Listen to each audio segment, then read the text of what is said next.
सुप्रभात। मैं जगेंद्राणा। जन अभिमान न राखै काऊ,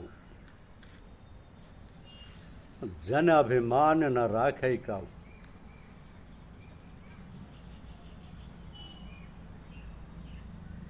भगवान की नित्य, यह है हमारी आज की आध्यात्मिक चर्चा का विषय। भगवान की नित्य सेवा में रहने वाले सभी परिकरों को कभी कभी अपने सेवा अधिकार का अहंकार हो जाता है। ऐसे ही समर्थ सद्गुरुजनों के निकटस्थ शिष्य साधकों सेवकों को भी अपनी सेवा श्रेष्ठता व निकटता का भारी अहंकार हो जाता है, जो न सिर्फ लयावस्था की ओर अग्रसर होने में बहुत बाधक सिद्ध होता है, अपितु भारी पतन कारक भी होता है। परमपिता परमात्मा हमें हमारे साधक समाज को इस अहंकार के अति सूक्ष्म और विकट प्रभाव से बचाते हुए अपनी शरण में रखें। व्यवस्थित मनवंतर के 28वें द्वापर में, व्यवस्थित मनवंतर के 28वें द्वापर में भगवान श्री कृष्ण का अवतार हुआ। श्री कृष्ण श्री राम एक ही हैं, दो नहीं। ये भला अपना परम प्रिय भक्त हनुमान के बिना कैसे रहते? तो उन्होंने हनुमान को बुलाने का संकल्प किया, परंतु इसके साथ भी तो कुछ लीला होनी चाहिए। निष्काम सेवा व उत्तम समर्पण की महत्ता प्रकट होनी चाहिए। अपना कहलाने वालों में जो दोष दुर्गुण आ गए उन्हें दूर करना अति आवश्यक है। तो भगवान के ऐसा संकल्प करते ही हनुमान द्वारका के पास ही एक उपवन में आ विराजे। भवन नाम का संकीर्तन करते हुए फल खाने लगे, डालियां तोड़ने लगे। उन दोनों सत्यभामा के लिए भगवान ने पारिजात हरण किया था। उन्हें गर्व था कि भगवान का सबसे अधिक प्रेम मुझ पर ही है, मैं सबसे सुंदरी हूँ। उन्होंने बात में एक दिन कह भी दिया कि क्या सीता मुझसे अधिक सुंदर थी कि उनके लिए आप वन वन भटकते रहे? भगवान चुप रहे। भगवान के सुदर्शन चक्र के मन में भी गर्व था कि मैंने इंद्र के वज्र को परास्त कर दिया। गरुड़ भी सोचते थे कि मेरी सहायता से श्री कृष्ण ने इंद्र पर विजय प्राप्त की है। भगवान श्री कृष्ण ने सोचा कि इन तीनों का गर्व नष्ट होना चाहिए। ये मेरे होकर अभिमानी रहे, मुझे ये सहन नहीं है। धन्य भगवान की कृपा। भगवान ने गरुड़ को बुलाकर आज्ञा दी कि गरुड़, द्वारका के उपवन में एक वानर आया है, उसे पकड़ लो। देखो, उसे पकड़ने का तुम में साहस हो तब तो अकेले जाओ, नहीं तो सेना भी साथ ले जाओ। गरुड़ के मन में ये बात आई कि एक तो भगवान साधारण सा वानर पकड़ने के लिए मुझे भेज रहे हैं, दूसरे सेना भी साथ ले जाने को कहते हैं। ये मेरा कितना बड़ा अपमान है। मैं उस वानर को चूर चूर कर दूंगा। गरुड़ ने अकेले जाकर देखा कि हनुमान उनकी ओर पीट करके फलका रहे और बड़ी मस्ती से राम राम का कीर्तन कर रहे। उन्होंने पहले डांट फटकार कर हनुमान जी को ले चलने की चेष्टा की, परंतु हनुमान तस्से नहीं हुए। जब गरुड़ ने उन पर आक्रमण किया तो पहले बहुत देर तक जैसे लोग नन्ही नन्ही चिड़िया से खेला करते हैं, वैसे हनुमान खेलते रहे। परंतु जब गरुड़ ना माने तब उन्होंने अपनी पूंछ में उन्हें लपेट कर तनिक सा कर दिया। वो छटपटाने लगे। उन्होंने भगवान श्री कृष्ण का नाम बताकर कहा कि उनकी आज्ञा से मैं आया हूँ, उन्होंने तुम्हें बुलाया है, वे साक्षात नारायण है, चलो। हनुमान ने गरुड़ को छोड़कर कहा, भैया यद्यपि राम और कृष्ण में कोई भेद नहीं है, दोनों एक ही हैं, तथापि मैं तो सीतानाथ श्री राम का हूँ। मेरे हृदय में उन्हीं का पक्षपात है, मैं कृष्ण के पास क्यों जाऊँ? हनुमान ने एक एक कर मानो भगवान की लीला में सहयोग दिया। अभी गरुड़ का गर्व टूटा नहीं था। वे सोचते थे कि अगर मैं पकड़ा ना गया होता तो हनुमान को बलात् ले चल सकता था। उन्होंने दोबारा आक्रमण किया। अब वहाँ नंदा बना देता है। श्री कृष्ण का दूत समझकर हनुमान ने उन पर जोर से आघात नहीं किया, पर हल्के हाथ से पकड़कर समुद्र की ओर फेंक दिया। समुद्र में गिरने पर गरुड़ को दिग्भ्रम हो गया। बहुत देर तक वो छटपटाते रहे। जब उन्होंने भगवान का स्मरण किया तब कहीं द्वारका का प्रकाश दिख पड़ा और वे श्री कृष्ण के पास आए। सब बात सुनकर श्री कृष्ण बहुत हंसे। अभी गरुड़ के मन में तेजी से उड़ने का गर्व बाकी ही था। वे सोचते थे कि उड़ने में मेरा मुकाबला वायु भी नहीं कर सकता, भले ही हनुमान बल में मुझसे बड़े हों। भगवान ने कहा, गरुड़, इस बार जाकर तुम कहो कि तुम्हारे इष्ट देव भगवान श्री राम तुम्हें बुला रहे, शीघ्र ही चलो, उन्हें अपने साथ ही ले आना। अब वे तुम्हें कुछ नहीं कहेंगे, तुम्हारा बड़ा आदर करेंगे। यद्यपि गरुड़ जाने में डरते थे, फिर भी अपनी उड़ान की शक्ति दिखलाने के लिए वो गए। भगवान ने सत्यभामा से कहा कि सीता का रूप धारण करके आओ, सीता का रूप धारण करके आओ, हनुमान आ रहा है। तो चक्र से कहा कि सावधानी से पहरा दो, कोई भी द्वारका में प्रवेश ना करने पाए। सुदर्शन चक्र सावधानी से पहरा देने लगा और सत्यभामा सच धरकर अपने सौंदर्य के गर्भ में मतवाली होकर आ बैठी। भगवान श्री कृष्ण धनुष बाणधारी रामभद्र हो गए। इस बार गरुड़ की हिम्मत हनुमान जी के पास जाने की नहीं पड़ रही थी, तो उन्होंने दूर से ही कहा, भगवान श्री राम आपको शीघ्र ही बुला रहे हैं। यदि मेरे साथ ही आप चल सकें तो चलें, नहीं तो मेरे कंधों पर बैठ जाएं, मैं लेता चलूं। हनुमान ने बड़ी प्रसन्नता से कहा, हो भाग्य, भगवान ने मुझे बुलाया, तुम चलो, मैं आता हूँ। गरुड़ ने सोचा कि क्या कह रहे हैं, मुझसे पीछे चलकर कितनी देर में पहुँचेंगे, परंतु वे डरे हुए थे। हनुमान से फिर कुछ कहने की हिम्मत ना पड़ी। वे चुपचाप चल पड़े, सोच रहे थे कि भगवान के पास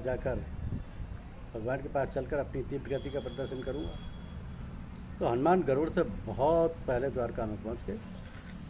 हनुमान की दृष्टि में वह द्वारका नहीं थी, अयोध्या थी। फाटक पर चक्र ने अकड़ कर कहा, मैं तुम्हें नहीं जाने दूंगा। हनुमान ने कहा, तू भगवान के दर्शन में विघ्न करता है, और उसे पकड़कर मुंह में डाल लिया। भगवान के महल में जाकर उन्होंने देखा कि भगवान श्री राम सिंहासन पर विराजमान हैं। उन्हें माता सीता के दर्शन ना हुए। हनुमान ने भगवान के चरणों में साष्टांग प्रणाम करके पूछा, महाराज, आज माता जी कहाँ हैं? उनके स्थान पर ये कौन बैठी है? आपने किस दासी को इतना आदर दे रखा है? सत्यभामा लज्जित हो गई, उनका सौंदर्य में नष्ट हो गया। सौंदर्य मत। भगवान ने कहा, हनुमान, तुम्हें किसी ने रोका नहीं, तुम यहाँ कैसे आ गए? हनुमान ने मुँह में से चक्र निकाल कर सामने रख दिया। ये चक्र श्रीहत हो गया था। जब दौड़ते हाँफते गरुड़ पहुँचे तो उन्होंने देखा कि हनुमान तो पहले से उपस्थित हैं। उनका मस्तक नत हो गया। इस प्रकार हनुमान को निमित्त बनाकर भगवान ने तीनों का गर्व नष्ट किया और हनुमान को द्वारका के पूर्व द्वार पर पुरी की रक्षा के लिए नियुक्त किया। तो उन दोनों पांडव काम्य कवन में थे। एक दिन द्रौपदी के सामने हवा में उड़ता हुआ एक बड़ा ही सुंदर और सुगंधित युक्त पुष्प आया। द्रौपदी ने भीम से ऐसे और फूलों के लिए प्रार्थना की, और जिस ओर से फूल आया था उस ओर भीम चल पड़े। भीम को अपने बल का घमंड था और वे कोई काम करने में कभी सोच विचारते नहीं थे। हनुमान ने सोचा कि भीम मेरा ही भाई है, उसके मन में गर्व नहीं होना चाहिए, और इस समय वह जिधर बढ़ रहा है उधर बड़ा खतरा है, कहीं नासमझी से उसका अनिष्ट ना हो जाए। हनुमान आकर रास्ते में लेट गए और अपना लंबा पूंछ फैला दिया। भीम ने हनुमान को पहचाना नहीं। उन्होंने कहा, वानर, अपनी पूंछ हटा रहे, नहीं तो मैं इसे तोड़ डालूंगा। हनुमान ने अपने को पीढ़ी सा बना लिया और कहा, भाई, मेरी पूंछ बहुत बड़ी है, तुम अभी जवान हो, बली हो, इसे लांग कर चले जाओ या इसे हटा दो। भीम ने कहा, तुम्हारी पूंछ चाहे जितनी बड़ी हो, जैसे मेरे बड़े भाई हनुमान ने समुद्र लांगा था, वैसे मैं तुम्हारी पूंछ लांग जाता हूँ, परंतु सबके शरीर में भगवान रहते हैं, सबके शरीर में भगवान रहते हैं, इसलिए किसी को लांघना उचित नहीं है। मैं तुम्हारी पूंछ हटा देता हूँ। उन्होंने पहले एक हाथ लगाया, परंतु पूंछ ना हिली। दोनों हाथ लगाए, फिर भी वह जैसी की तैसी टल रही। उसके शरीर में पसीना आ गया, वह थक गए, परंतु पूंछ को ना हटा सके। अब भीम का ध्यान में आया। अभिमान टूटते ही वे हनुमान को पहचान गए। उन्होंने अपना कृत्य पर पश्चाताप किया, क्षमा मांगी, और हनुमान ने बड़े प्रेम से उन्हें गले लगाकर भगवान राम की कथा सुनाई। भीमसेन के बहुत आग्रह करने पर हनुमान ने अपना वो भीषण रूप दिखाया, जिससे उन्होंने समुद्र पार किया था। फिर छोटे रूप में हो गए। फिर भीम को अनेक प्रकार के उपदेश दिए और उन्होंने कहा कि अभिमान कभी ना करना, मेरे मिलने का हाल किसी से ना मत कहना, और कोई आपत्ति पड़े तो मेरा स्मरण करना। कहो तो मैं हस्तिनापुर जाकर सारा नगर अभी नष्ट कर दूँ और धृतराष्ट्र के पुत्रों को मार डालूँ, दुर्योधन को बांध लाऊँ, जो कहो मैं करने को तैयार हूँ। भीमसेन ने कहा, आपकी सहायता पाकर हम सनात हुए, आपकी सहायता से ही हम शत्रुओं को जीत सकेंगे। हनुमान ने कहा, भीम, जब तुम शत्रुओं की सेना में घुसकर सिंहनाद करोगे तो अर्जुन की ध्वजा के ऊपर रहकर मैं भी ऐसा शब्द करूँगा कि तुम्हारे शत्रु से सुनकर मृत प्राय हो जाएंगे। हनुमान ने भीम को आलिंगन किया और वहाँ से अंतर ध्यान हो गए। उनके बतलाए हुए मार्ग से जाकर भीम ने वो पुष्प प्राप्त किया। तो हनुमान में भी अपमान की तनिक की मात्रा नहीं है। हनुमान के जीवन में कभी अपमान देखा ही नहीं गया। इसी से भगवान अपने भक्तों के अपमान को दूर करने का काम प्राय हनुमान से ही लेते हैं। कहते हैं कि अर्जुन को भी एक बार अपने बाणबल का अपमान हो गया, तो उन्होंने बात ही बात में एक दिन श्री कृष्ण से कहा कि तुमने रामावतार में समुद्र पर पुल बांधने के लिए इतना आयोजन क्यों किया?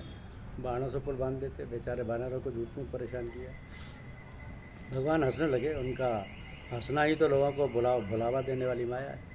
भगवान ने कहा, अच्छा, तुम बाणों से समुद्र के एक छोटे से अंश पर पुल बांधो, मैं तुम्हें बताता हूँ। अर्जुन ने अपनी बाण विद्या से आनंद फानन में वैसा कर दिया। अब भगवान ने हनुमान का स्मरण किया, वे तुरंत आ पहुँचे। भगवान की आज्ञा से बाणों के पुल पर चढ़े। उनके चढ़ते ही पुल चरा कर टूटने लगे। वो उस पर से उतर आए। अर्जुन ने देखा कि भगवान की पीठ पर खून लगा हुआ है। पूछने पर मालूम हुआ कि यदि भगवान अपनी पीठ लगाकर उस पुल को ना रोक सकते तो हनुमान के लिए दिए धस जाता और अर्जुन की बड़ी हंसी होती। भगवान ने कहा, ऐसे ऐसे अनेक बानर थे, वे बाण के पुल पर से कैसे जाते? अर्जुन की समझ में बात आ गई। उनका गर्व भंग हो गया। अर्जुन ने भगवान की आज्ञा से हनुमान की बड़ी आराधना की है। उनके मंत्रों के पुरस्करण किए। हनुमान ने वर दिया कि मैं सदा तुम्हारी सहायता करूंगा और भावी युद्ध में मैं तुम्हारे रथ पर बैठकर तुम्हारी रक्षा करूंगा। कहते हैं कि महाभारत युद्ध में अर्जुन के बाणों से सबके रथ बहुत दूर दूर जा गिरते थे, परंतु किसी के बाण से अर्जुन का रथ पीछे नहीं हटता था। एक बार कर्ण के बाण से अर्जुन का रथ कुछ थोड़ा सा पीछे हट गया। इस पर युद्ध भूमि में ही भगवान कृष्ण ने कर्ण की भूरी भूरी प्रशंसा की। अर्जुन ने पूछा, भगवान, मेरे बाण से कर्ण का रथ बहुत पीछे हटा है, फिर भी उनकी प्रशंसा करने की क्या बात है? भगवान ने कहा, अर्जुन, तुम्हारे रथ पर हनुमान भी बैठे हुए, नहीं तो अब तक तुम्हारा रथ भस्म हो गया होता। उनके बैठे रहने पर भी रथ को पीछे हट जाना कर्ण की बहुत बड़ी वीरता का सूचक है। अर्जुन का समाधान हो गया। महायुद्ध के अंत में जब हनुमान अर्जुन के रथ पर से कूद पड़े तब उनका रथ चलकर खाक हो गया। यह हनुमान का ही प्रताप था कि अर्जुन इतनी वीरता के साथ लड़ सके। श्री कृष्ण के पुत्र प्रद्युम्न दिग्विजय के लिए निकले हुए थे। द्वारका में अश्वमेध यज्ञ होने वाला था और उसी की यह भूमिका थी। वे दिग्विजय करते हुए हिरण्य खंड में पहुँचे। उस समय उनके साथ अर्जुन भी थे और उनके रथ की ध्वजा पर हनुमान विराजमान थे। हिरण्य खंड में नल नील के वंशजों से प्रद्युम्न का बड़ा युद्ध हुआ। अर्जुन भी लड़ रहे थे। वहाँ के वीर वानर अर्जुन और प्रद्युम्न के रथ को अपनी पूंछ में लपेटकर जमीन पर पटक देते। बड़ा भयानक संग्राम हुआ। अंत में हनुमान जी ध्वजा पर से कूद पड़े और अपनी पूंछ में सब वानरों को लपेट लिया। जब उन्हें मालूम हुआ कि यह तो हनुमान है, तब वहाँ के सब निवासियों ने बड़ी श्रद्धा भक्ति से हनुमान, प्रद्युम्न और अर्जुन की पूजा की।